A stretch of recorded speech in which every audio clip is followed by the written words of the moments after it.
எல்லாருக்கும் வணக்கம். இன்னைக்கு நம்ம என்ன பார்க்க போறோம்னா, டிஎன்பிஎஸ்சியில் அடிக்கடி கேட்கக்கூடிய ஒரு முக்கியமான கேள்வி பார்க்க போறோம். 48 என்பது எந்த எண்ணின் 32%? வாங்க பார்க்கலாம். ஸோ 4 ஆப்ஷன் கொடுத்துருக்காங்க. ஸோ முதல்ல வந்து 48 என்பது எந்த எண்ணின்னு கேட்குறாங்க. அப்போ அந்த எப்போதுமே நமக்கு தெரியாத எண்ணை நம்ம எக்ஸ்ன்னு வச்சுப்போம். அப்போ எக்ஸ் இன்ட்டு அந்த எண்ணோட 32% வந்து எவ்வளவு? 48ன்னு சொல்றாங்க. அப்போ நமக்கு ஏற்கனவே தெரியும் 32% நம்ம எப்படி எழுதுறோம்? 32/100 அப்படின்னு எழுதுவோம். Equal to 48. அப்போ இங்க வந்து எக்ஸ் மட்டும் தான் எனக்கு வேணும், மீதி எல்லாத்தையும் அந்த பக்கம் கொண்டு போயிடும். அப்போ எக்ஸ் ஈக்குவல் டு 42.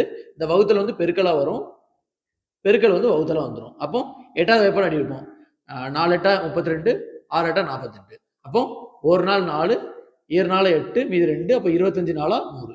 அப்போ 6 × 25, 6 பெருக்கல் 25, 6 25 பெருக்குனா 150. அப்போ எக்ஸ் வந்து 150. ஸோ ஆன்சர் வந்து எக்ஸ் வந்து 150. ஸோ இதே மாதிரி வீடியோஸ் நீங்கள் ரெகுலராக பார்க்குறதுக்கு நம்ம சேனலை வந்து சப்ஸ்கிரைப் பண்ணிக்கோங்க.